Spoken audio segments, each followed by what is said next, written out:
So Wednesday evening, I walked in the house and I looked at my wife and I said, "Do you mind if I let a complete stranger sleep in our house tonight?" And she just looked at me and she said, "I trust you." And so I'll tell y'all the story of Rich.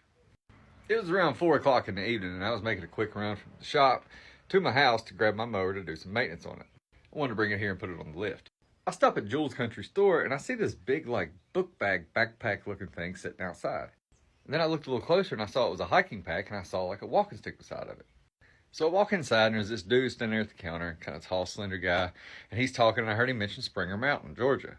I've read books about the Appalachian Trail and I knew that that was, where it started down there. He was wearing shorts and I happened to notice the Marine Corps emblem on his leg and Semper Fi underneath of it. It's called the Eagle, Globe, and Anchor. I was like, "Hey, what's up? I've heard of Springer Mountain. How's it going?" Because I don't normally just talk to people for fun. I don't do that. He was like, "Yeah, man, I'm heading north on the Appalachian Trail through hiking."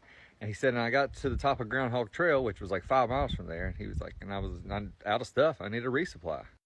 He was like, "I was just standing at the top of the mountain thinking, like, this looks like a kind of a not well-traveled trail.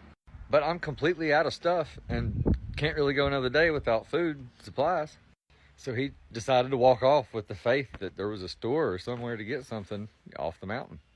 So we talked a little bit further, and he talked about, the Marines. I asked him about his tattoo and his time in the military, and he was actually in when 9/11 happened, and, he was a legit dude, I could tell.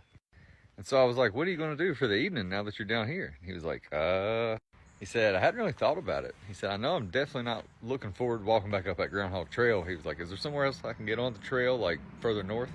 He said he didn't want to skip much, but if he didn't have to walk straight up the side of the mountain, or up that zigzagging trail up the side of the mountain, he'd be a lot happier. Well, the next closest place to get him back on north was driving across the mountain of Wakeful and back down Big Stony Creek. It was like a 45-minute drive. And so I said, "Why don't you just come stay the night at the house?" So he got to the house. He hadn't washed his sleeping bag since March. Got to put that in the washing machine. Hadn't washed his clothes in a while. Got to wash them. We ate some dinner. And he and I slept in the basement. And my wife and her daughter and our son slept in the bedroom together. Well, the next morning, we woke up and he was really dreading walking back up that mountain. And I was like, I was a Calf Scout in my day. I said, "What's that pack weigh?" So we put it on the scale and it's 46 pounds. And I said, "Hey, man, I'll take that thing. Let's go head up to the Appalachian Trail." So I slapped the pack on and walked 2 miles up the side of the mountain and set him on his way north. And I was a little sore Thursday morning. Not bad, but a little.